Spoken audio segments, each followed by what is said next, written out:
Well, thank you for being here for this edition of the Canmore Trust Podcast. We'll be dealing with subjects relating to mental ill health and suicide, and so your safety is paramount to us here at the Canmore Trust. So if anything today causes you concern about your own well-being or the well-being of others, please can I ask you to reach out. You can engage with the Canmore Trust through our 24/7 texting service any time of the day or night by texting Canmore, CANMORE, to 85258. Or you can call the Papyrus 24/7 Hope line on 0800 068 4141. Or you can call Samaritans any time of the day or night on 116 123. The Canmore Trust's website, thecanmoretrust.co.uk, has an extensive list of resources for anyone seeking help with well-being, mental ill health or suicide. Please do access it. Please do use it. If you're struggling, please reach out. If you're concerned about someone else, please reach out. Thank you.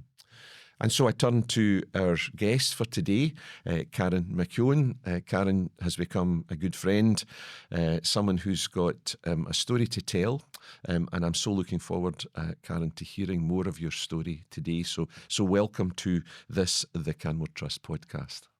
It's great to be here, and thanks for having me. You're so welcome.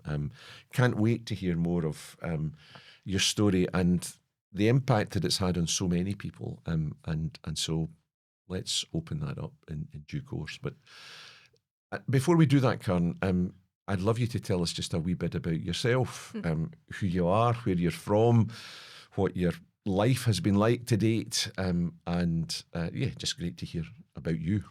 Well, I'm Karen. I've got two kids. Cadence, who's just turned 18, and Luke, who is just no long turned 15. I had an atypical life. Had what you would call an atypical normal life. I had a partner. We had our kids. It was a 2.2 family. The both of us worked. We were working class, and we kind of had a good life, which for us we felt as if we had a good life, and we were kind of just getting on and plodding along as a young couple. And your background was in social care, is that right? Yeah, my background was in social care, so I worked in a temporary homeless accommodation where I was a support worker, so we were supporting people who had fell in hard times and were needing a wee bit of support to get into a permanent accommodation, or sometimes they needed like a wee bit of support getting like their benefits sorted, or getting them into different educational classes, whatever it was needed. We tailored a support plan to our service users' needs. Yeah. And you're a Lanarkshire girl?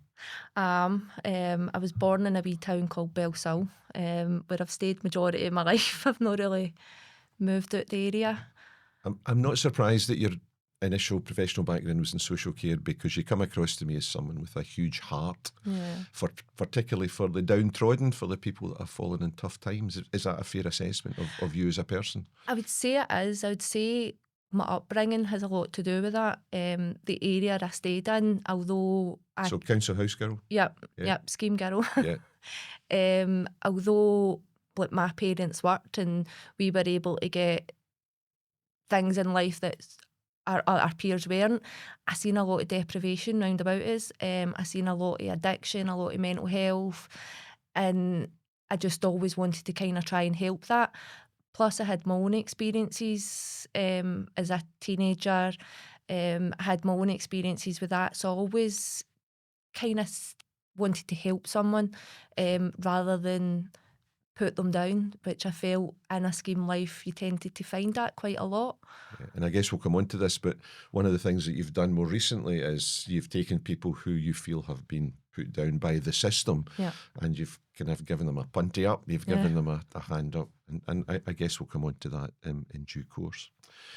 I guess it'll be no surprise to anyone watching or listening to this podcast that you have been impacted by suicide, because that's what this is about. Please, can you tell us about that as much as you can, and also about your partner, Luke? So I lost my partner, Luke, to suicide in the 29th of December 2017. Luke was, So this is a tough month for you. This is an anniversary month for you, December. yeah, Yeah. How does that hit you? How does that make you feel? in the lead up into December, I really struggle. And it's a case of I just try and keep going for the kids for Christmas, like making magical memories for the kids. We try and do activities together, or we'll watch Christmas movies. I try and make it as magical as possible, even though inside sometimes I just feel dead. Sure. But the power of a smile. Absolutely. Don't we know that? So tell us about Luke, will you, if you can? So Luke was, again, he was an atypical guy, kind of similar background to myself. Luke really struggled opening up, and he really struggled to put his feelings and how he was feeling into words, and struggled how to compress that and deal with all that kind of stress and pressure. So sadly, Luke had went into a psychosis at the start of December. And with the psychosis, he was having audio and visual hallucinations. Was that a first episode of psychosis for him? No, that was his third episode. So he sorry, that was his fourth. He had 3 episodes before then. 2023, 2025, 2026, and then the final one in 2027. Must be 2017. 2017, yeah, sorry. Take 2017. 10 years off away. that. Yeah. Yeah, so it was We're time travelling at the moment. Yeah. We're in the TARDIS. No, I get it. It's 2017. 2017, Yeah, aye. So 2013, 2015, 2016, and then 2017 was these 4 psychotic episodes. All the other 3 times, luckily, when we went to accident emergency, sometimes took a wee bit back and forth, and we maybe had to go a few times, but we did eventually get him into the ward. He was put on medication, he had his med review, and he was on like a kind of even keel where he was able to go to work, because Luke worked with gas, so he had a good job, but A responsible job. it was also high pressure as well, because you're dealing with people's safety. Yeah. So Luke really struggled with his mental health and when he was in these psychoses. But the difference from his first 3, his last one, is we did manage to get him into the hospital. In 2017, when we were attempting to try and get him help and get him into the hospital, we just weren't getting anywhere because it was over the Christmas period. That also had its difficulties because a lot of services were closed and didn't open back up until after Christmas. So it was like there's meant to be a 24-hour response, but in our case there wasn't because of the Christmas period. So Luke, he was always a happy-go-lucky guy. He always looked after the youth as well. He always said, like, we need to look after our youth because if we look after our youth, they'll look after us when we're old. So he was always big into, like, community spirit, and he was, like, had this big daft laugh that could just light up a room that, in the outside, nobody knew how much he was struggling on a daily basis. It was only, like, in the house when it was just me and him, he would share some stuff, but it was difficult. And so, what are your thoughts about how Luke was cared for during that time by the National Health Service? Personally, I feel really let down. I feel failed. I feel as if more could have been done to help. Luke hadn't slept for like the start of December up until he had passed, and in that period, because he hadn't slept, his mental health was just deteriorating day by day. So even asking the hospital and accident emergency when we were there and when we were seeing the psychiatrist, when we were asking for medication to help ease his symptoms, to help get him asleep, because if he had a sleep he would maybe wake up and feel a bit better, we weren't even given that option. We weren't given any medication. We weren't given any advice whatsoever. There was a charity that was a stone throw away for the hospital that could have potentially have helped us, that I hadn't a clue existed until after losing Luke. So I feel really let down. I feel as if more could have been done to help Luke. And I can't sit here and say that if Luke was admitted to the hospital, then he would have definitely been here. But what I can say is it was an option that could have been tried to save him that wasn't tried. So I don't know whether that would have saved him or whether he was going to do what he was going to do anyway. And you've reflected a lot on this clearly. What lessons do you think as a society we could learn from Luke's death? Compassion and kindness. And I said earlier, a smile hides a lot. Luke had a smile that would light up the room. He was big Luke, and everybody knew him. He was the soul of the party. But inside there, he was slowly dying day by day. He was in torment, and that smile hid that. So looking beyond what somebody says and having that wee bit of compassion to everybody's dealing with our own struggles. We're all dealing with our own battles, our own demons, everybody in this planet. So if we can just be a wee bit kinder, because we don't know when our words are going to tip somebody over the edge, or we don't know what's going to make that snapping point. So if we can be, as a society, kinder and more compassion, we'll maybe get somewhere. And the other thing I would say is this toxic masculinity, which I feel just brings a stigma, because Luke was an atypical man's man, that he was the provider of the family, he was the one that looked after the family. So when he was in his head, when he thought he was being a wee bit weak, that wasn't him meeting up to his place in society. So if we can start breaking down the barriers as well, I think that could be a big lesson that we could learn. And I guess what you're suggesting is it's not just compassion between fellow human beings, it's compassion and care within the structures of society, within the care system, within the governmental systems, within the healthcare system, within the judiciary, all of that stuff. And most importantly, I think the education system. I think education is a kind of key where we need to start tackling, because if we can get our youth to, if we can drum it into our youth that it is okay not to be okay, and you do get days where you're feeling like you don't want to get out of bed, you want to pull with the covers over, and that's all right to do that day, but the morrow you get back up and you keep fighting, you keep going.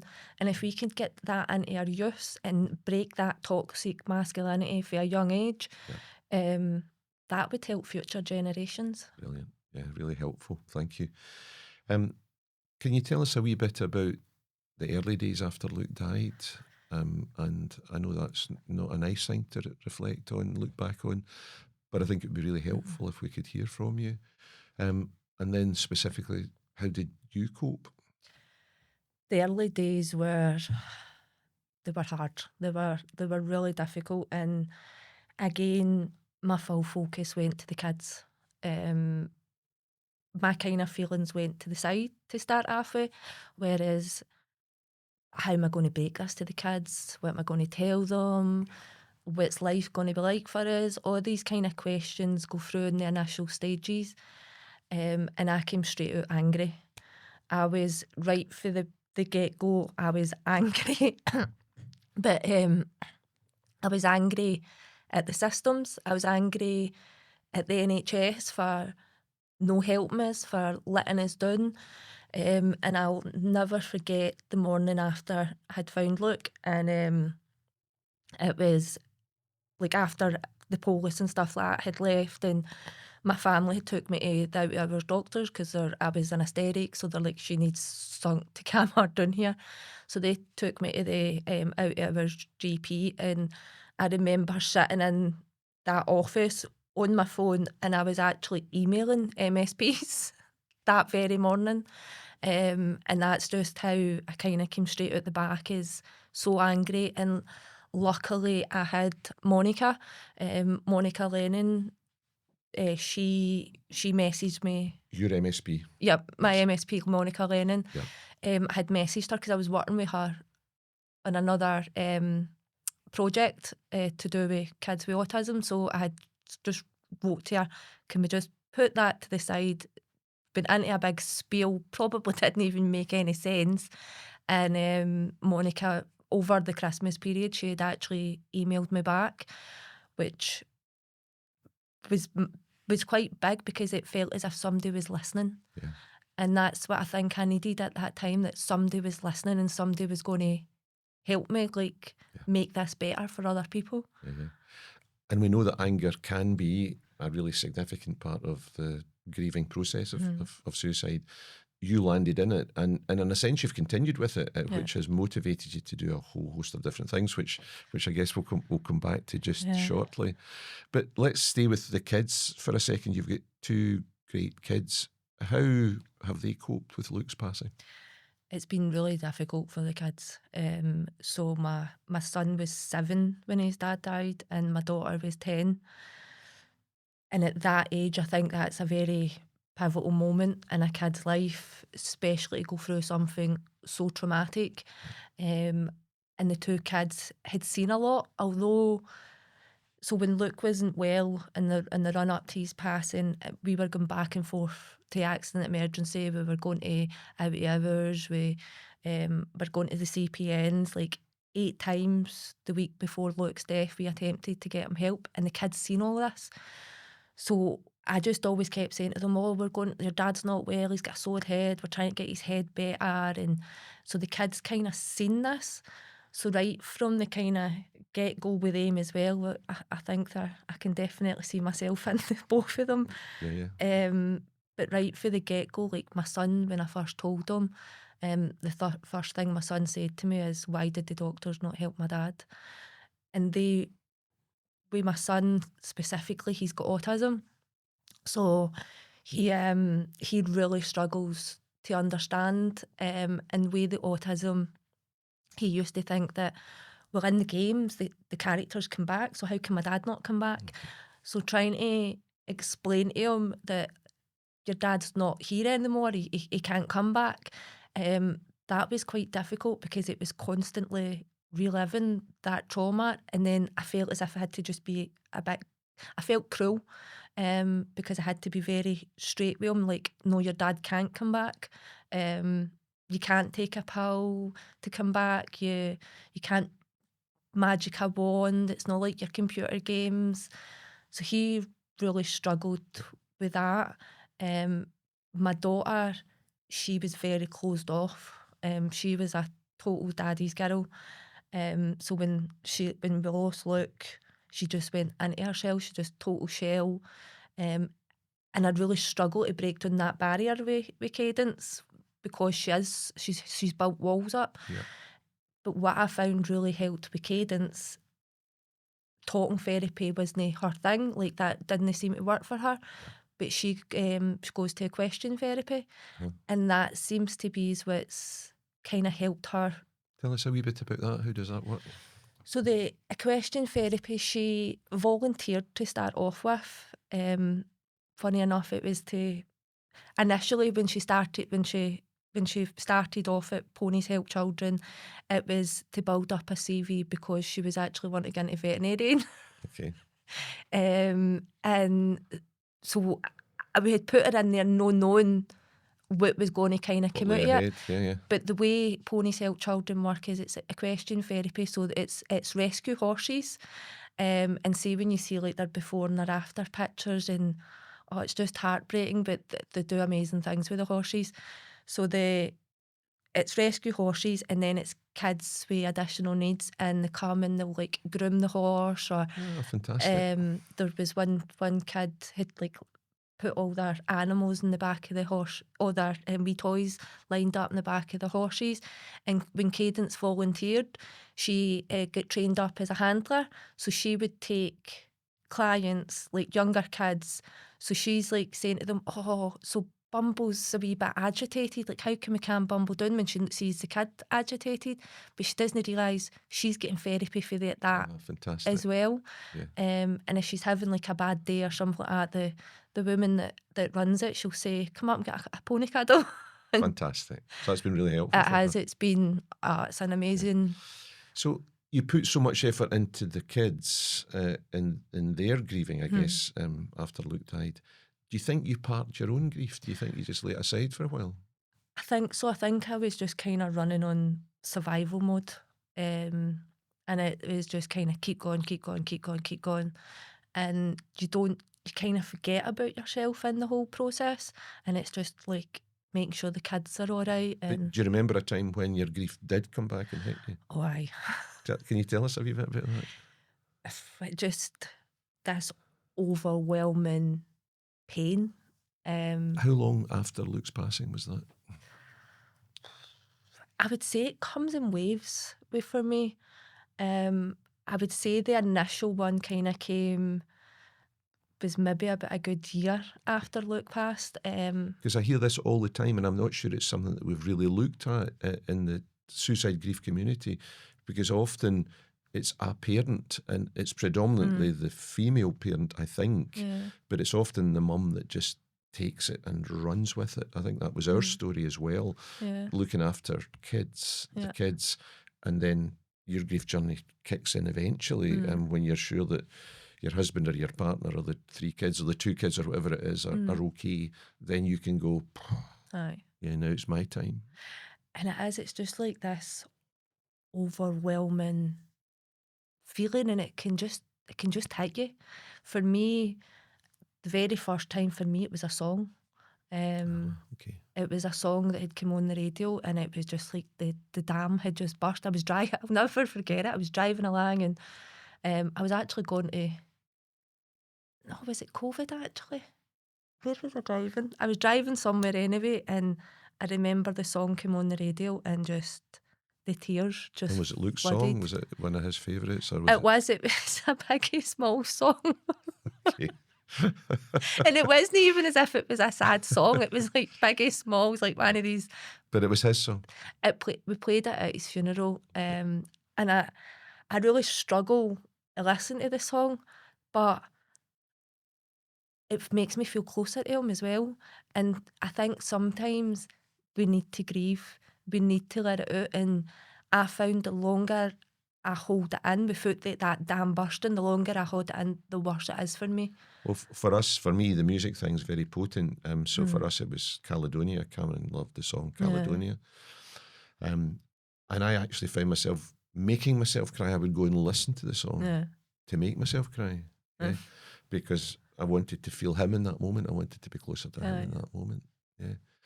So I get that. Yeah. Aye. So music's a very powerful thing, isn't it? Yeah. You've mentioned anger, and I completely identify with the anger thing, punching out at anything. Yeah. Do you think you're still angry? Yeah. I'm still really angry. So you're how many years on now? It'll be 8 this month. Okay, eight at the end of December. And I just want to pause for a second, because I want to just lift out the importance of that. Okay. Because I think that people on this suicide grief journey think that there's going to be a season for denial, a season for anger, a season for depression, a season for whatever, and think that it's just a linear journey. And I think our experience is, and I hope this is a helpful comment for many who might listen to this or watch this, is that that's just not the case. Yeah. So you do a hokey cokey, you do a backflip, you come back on yourself, you know, it's more like a knotted ball of string than it is a straight journey. Yeah. So to hear that you're angry, I'm really impressed with that, because, you know, your anger has motivated you to do other things. And do you want to share a wee bit about what anger has done for you, what you've done with it? Yeah, so after the initial kind of Luke dying, and I had went through like suicide reviews and complaints to the omnibus and stuff like that, I wasn't kind of happy with their outcome, because they said all the policies and procedures were followed, and when you go back and look through them, they were. So I started a petition my first one in 2018 to the Scottish Government calling for a full review of the mental health service, and that went on for 2 years. But I felt during that time that they were just kind of treating me as a stupid, wee, non-educated person. What do they know? And they were kind of palming me off. And one of the things that I had says to the people that had seen Luke during the time we were trying to get help, if anything happens to him, yous will hear me. And by God, they have heard me. So I started off with the first petition, and I felt it, like I said, I felt as if, because I'm from the west of Scotland, I talk quite slang, and I'm very well aware that we do get judged for that, which isn't necessarily the case where we aren't educated, because we can be. So after that, I decided that I was going to go to college. And I started off doing an access course, a SWAT course, to get the qualifications to get into uni. Bearing in mind I am very much dyslexic, and I'm quite bad dyslexia, where I was first diagnosed in the 90s when I was in primary 7, so that was it wasn't getting diagnosed back then, so it just tells you how bad I was. But I had this determination that, no, like, if it's going to take me to go to university, learn the skills and get a few letters after my name, well, that's exactly what I'm going to do. So I started off at college, I was lucky enough to get into Strathclyde University. Can I say, no lucky enough with hard work and determination Yeah, and grit. It wasn't luck. yeah, You worked hard to get there. I did. And to be honest, I'm actually the first in my family to graduate for university. Good on you. Which is a big achievement. Like, there's no many people run about where I stay that went to even college, never mind university. So How does that make you feel? I do feel proud. Is that a Luke legacy? I would say so, because if it wasn't for what happened with Luke, there was no way I would have went back into education. No way I would be sitting in the position that I'm sitting in. If it wasn't for what happened with Luke, I would have still been working in social care, trying to do what I can in the front lines, whereas now I feel as if I can make a difference further up rather than just the people that I'm meeting. When I'm meeting them, I can hopefully do it in a national scale. So you called yourself the silly wee lassie for Bells Hill, at least that's how you were treated. Aye. Are you feeling less of a silly wee lassie for Bells Hill now? I do still get I call it imposter syndrome. Hey, join the club. Join the club. Aye, Yeah. I do. I call it imposter syndrome, but I'm more confident. Like, I'm not very easily intimidated, and know that not that I ever have been really intimidated, but I felt sometimes that I maybe didn't have the knowledge that I do now. Whereas when I put in the second petition, so the first petition got closed, and I put in the second petition where I was, I think I was in first year at uni at the time. Maybe I've been in first year, I think I was. So when I put the second petition in, I came at them hard, and I'm like, I have got the research, I have got the knowledge now, like, and I have, like, every submission that I've put in, it's always been counteracted with some kind of condescending for the ministers. And even when the petition got closed last week, the committee was like we're really disappointed in the responses that we've been getting for government and stuff like that. Like, we feel as if you've got a compelling case, but they're kind of running out of time. So, like, that, I would say, is Luke's legacy, because nothing I do is ever going to bring Luke back. If it could, he would be back. Yeah. But what I can do is I can make it better for the next generation, for the next person. So the anger's no spent yet, and they haven't seen the last of Karen yet. I've got plans. Yeah, we'll bring you back and do another podcast in due course. You've been studying at university as a mature student over the past few years. You've touched on that. Tell us a wee bit about that. What subjects have you done, and what's floated your boat? Well, I was quite surprised at this one, but I had initially went to do social policies. to learn the knowledge that I needed for the petition. So that was my whole kind of determination for that. But you can't do social policies as a single honours, so Okay. you've got to do it as a joint. So I'm like, oh, what did I do? What did I do? So I tried a couple of different things, but I've always had a love for history. I've always had a passion for it, and it's something that I share with both my mum and my grandmother. Um, the they kind of drummed history into me from a very, very young age. So I picked up the history and I've just found this overwhelming love for it again, whereas I've now took that on to do my masters, where you'd have thought it would have been the social policies. So let me just stop for a moment. We've done our first degree Mm-hmm. and now we're doing a master's. Yes. Yeah. I hope you're... I nearly swore there. I hope you're very proud of yourself. For a wee silly lassie so, who when I say I'm really dyslexic, I really struggle to read at times. Yeah. And I made it all the way through school without being able to read. I masked that, and I read my first book at 25, and it was only because it was a big craze. Never thought it was ever going to be made into a movie, and I was nosy, so I'm like, I'm going to try this. And luckily I managed to read the book, but it is an area I really, really struggle with.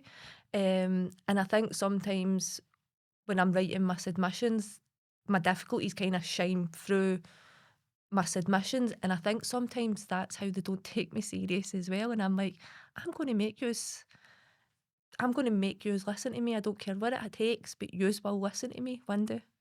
Good for you. Isn't that great? Mm. And am I right in thinking that you've particularly looked at the historical aspects of women and the cause and the fight for women? Is that right? Yeah, so I'm a feminist, and I've looked, like for my dissertation, I looked at war widows and their experience in a 17th century Scotland. So I found a lot of myself in it. Wow. Because I'm a widow myself, and just that struggle, that struggle with losing. I love that. Yeah. So, can I just ask this question, Karen? What do you think you've learned about yourself since Luke died? Oh, my determination. I don't think I knew how determined I could be when I kind of stick my heels in, and stubborn, I suppose, but that stubbornness spent in my favour. But I also think that I'm more powerful than what I thought. Um, I always had quite a low self-image of myself, and quite low confidence. And I would think, oh, I can't say that because they know more.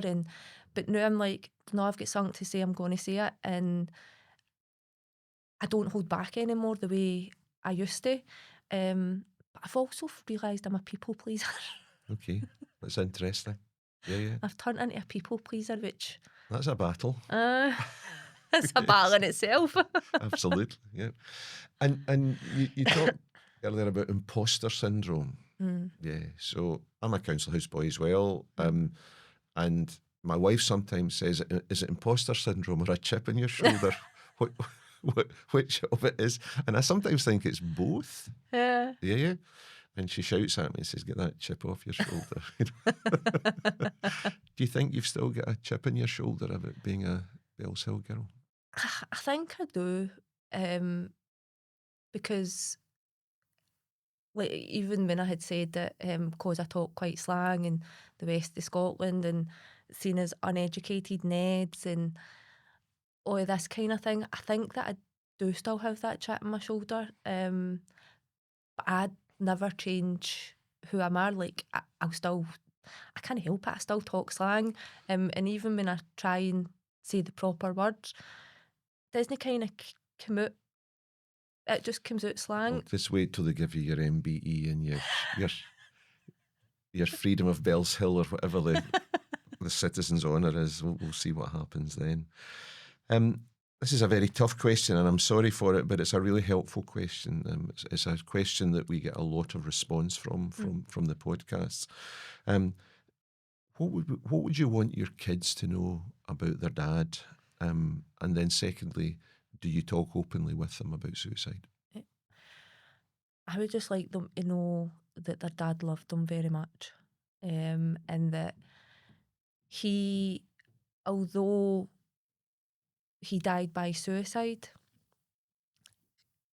he loved them beyond words. And in his head at that time, he thought he was doing the best for us.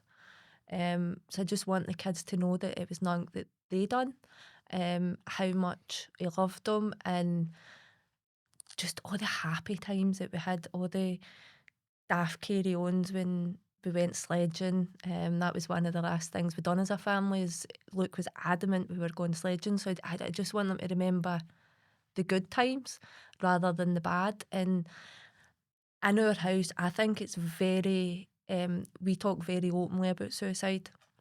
Suicide is a big topic in our house, and I was kind of very honest with the kids right from the start, that their dad died by suicide, and I done it in a way that was age appropriate for them. Yeah. And as time, because I have been so open and honest with them for the start, as they've kind of grew up, they've questioned it more. But I've been able to answer their questions, and I think having that open and honest conversation has really helped them. And I think it's kind of brought us closer together, because when both of my kids have struggled through times where they've had suicidal thoughts, and that, because we have been so open about suicide, that conversation's been allowed to kind of flow freely, and we've been able to address it and identify it quickly because we have got that open conversation. I love that. Great. Yeah. Creating that environment where you can have that conversation. Yeah. The suicide numbers across the UK generally, Karen, slightly different in Scotland, but the suicide numbers across the UK generally are not going down. No. What's going on? What's happening in society? Please give us some insight. Oh, I wish I could. And in my opinion, the health service is just stretched. They don't have the capacity to deal with the issues that are happening in the front line. They don't have capacity to deal with crisis. And when it comes to like addiction, they don't have a crisis service for addiction throughout Scotland. Like, there is no crisis service for addiction. And I think that poses its own issues as well. Then when you kind of look at the geographic deprivation, adverse childhood trauma, there's a lot of issues like adverse childhood trauma that are not getting addressed at a young age. And I think if we'd started to address all these inequalities, we might be able to start bridging the gap between the numbers. And one that I'm quite passionate about is, I believe that we need an accident emergency just for mental health, because when someone, in my experience, we were going up to accident emergency and it's busy environment, there's loads of people, there's all this chatter, and when somebody is in a psychosis and when somebody is mentally unwell, if you're sitting in that busy environment and all this is going on about you, it's going to exasperate their symptoms and make them worse. Whereas if we had somewhere to take Luke straight away, get in, get him seen, get him assessed, decide whether he needs medication or whether he needs admitted, whatever it may be, I feel that would really help. It would cut down people going through the amount of mental health patients that are going through accident emergency, and it would mean that the person was getting treated with the most dignity and respect that we could possibly give, because I don't think accident emergency right now is very dignified. Well, for me, it goes even further than that, because I think we should not have a 999 number for emotional or psychiatric distress. I think we should have an 888 number or something like that, where because the call handlers deal with it completely differently. Yeah. I mean, I've made a number of 999 calls, and you get bombarded with, is the patient breathing? Well, that's not what I'm talking about. I've got someone here who's in total Crisis. emotional meltdown and crisis. So I think just taking the two lines separately, so for physical trauma and for emotional trauma, and let's deal with them quite differently. So I love that idea. Yeah. I think that we need to start treating mental health in equal par with physical health, because there is like physical health up here and mental health away kind of down here, and there's a lot of kind of crossovers. Yeah. When you think of people who has chronic pain, they're going to have low mood and have mental health in there. So like if we can deal with both of them in separate pars but equal pars, we'll maybe start getting somewhere. Can I deal with, you've got two kids who are neurodivergent. Mm-hmm.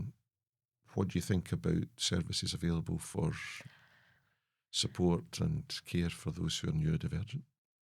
There is very little. So I really struggled with my son at the start after his dad's death, because he really didn't understand it, and he would put himself into dangerous situations where one of the times we're lucky he's still with us. So we really struggled to get him a place where he could get help. So when we initially put the my GP put the referrals into CAMS, both the kids got a lovely letter back saying that they did not fit the criteria, because it was just bereavement counselling they needed. So then we were trying to get different organisations, like your hospices and things like that do groups. We were trying to get them, and what we were getting told was, because he looks autism and his level of understanding, they were open and honest. They're like, look, we don't have the knowledge or the expertise or the resources. We don't know whether they would be doing more harm than good, so we can't kind of take him. So I struggled to get counselling for Luke. And it was only after he had put himself into another dangerous situation we managed to get referred back to CAMS, and we did actually get a CAMS worker who was really kind of good for him. But up and above that, there was no other places where I could really take Luke at that time. So another area that we need to look at for provision. I think across the board when it comes to neurodiverse people and the resources that are available to them within the education, the social settings, is just poor.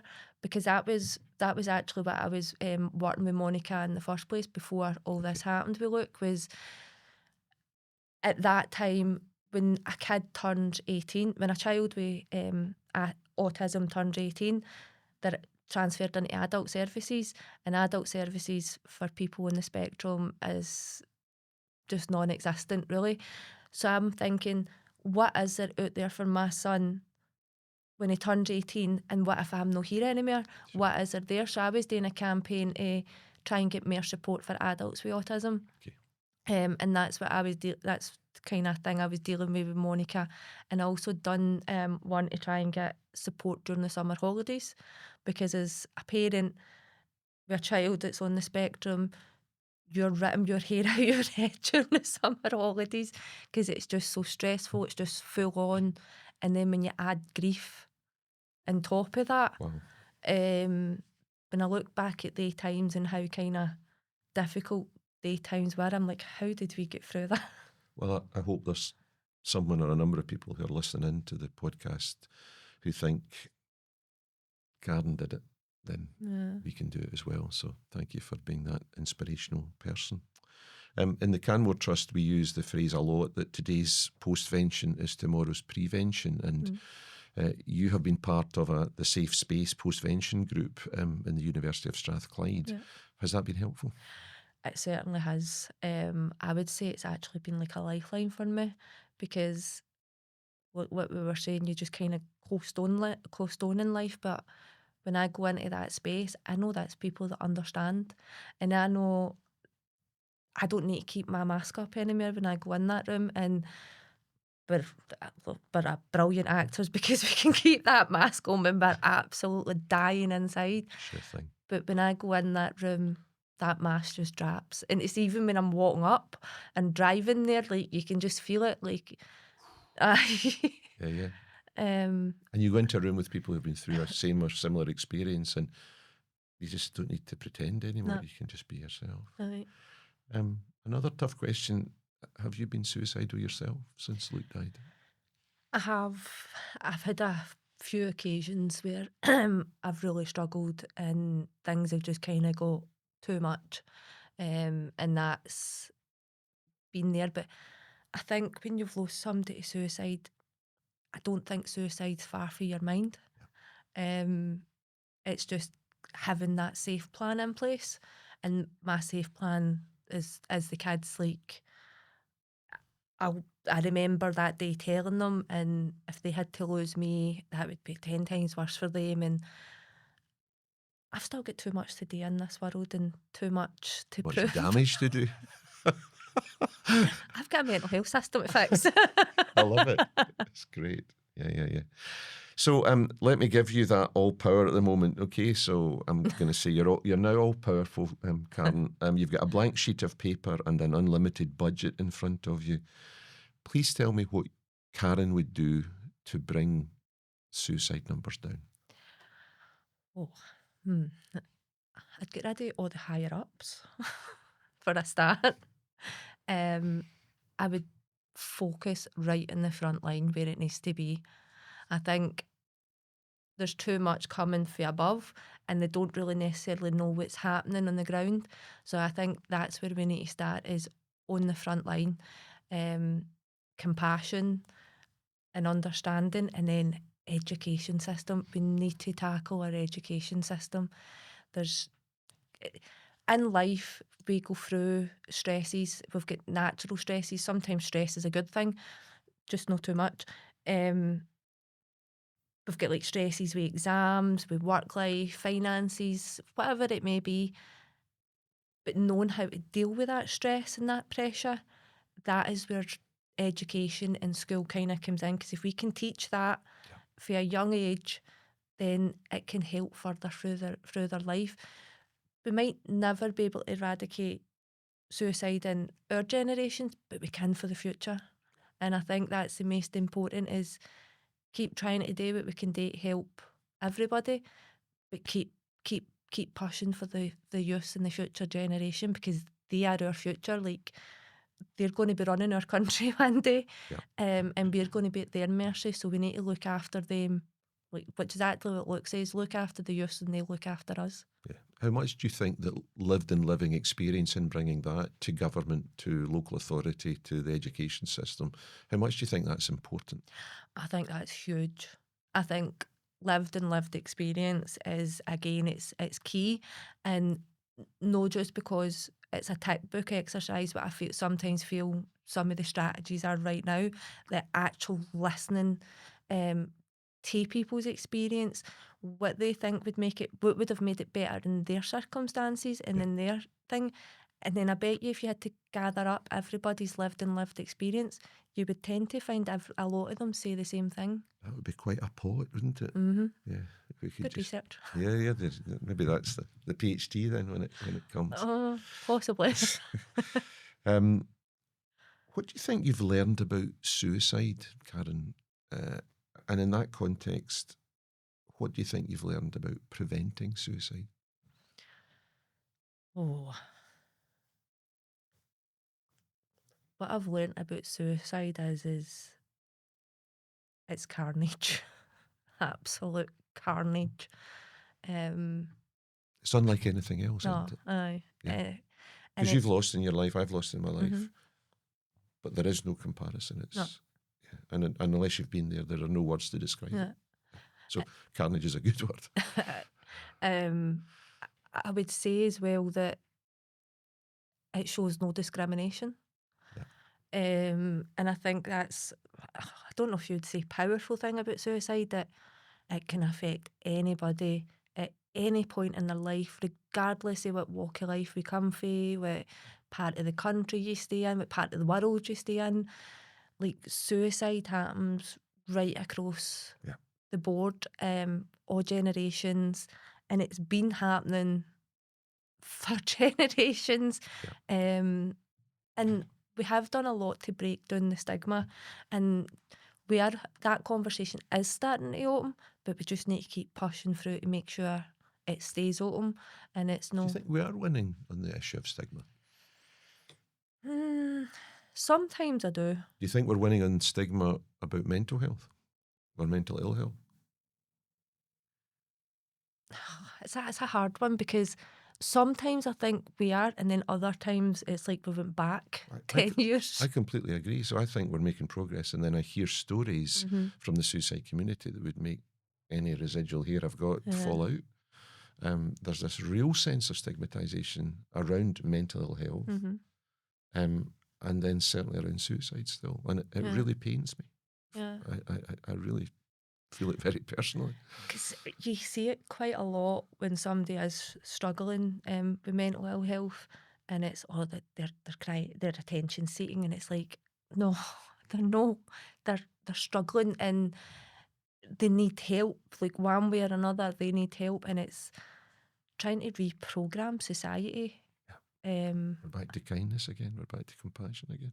I think it all kind of comes back to kindness and compassion. It so does. It so does. And you know what? That doesn't cost any money. No. Yeah. But it may be an educational thing. Yeah. Yeah. I do think like education is a key, and I feel that I know I've broached this subject with the education minister at the time, and I broached that subject about trying to get some kind of class taught in school for mental health, and the response I get back from that minister was that we can't force parents to make their children do this, and I'm like, but it could save their child's life. So it's flawed for the kind of tap down. And I've seen quite a lot of stigma. You're not particularly fond of the big No. legislative process, are you? No. There's a very big carpet that getting pulled out there all the time. Yeah. A wee bit more about yourself. Clearly you have a very quiet life and don't do anything, you know. No. Do you have any downtime? And if you do have downtime, what are your hobbies and pastimes? What book are you reading just now? Who's your favourite author? Tell us about that. I don't really, other than annoy government. That's your role professionally and in pastime. Aye. Yeah.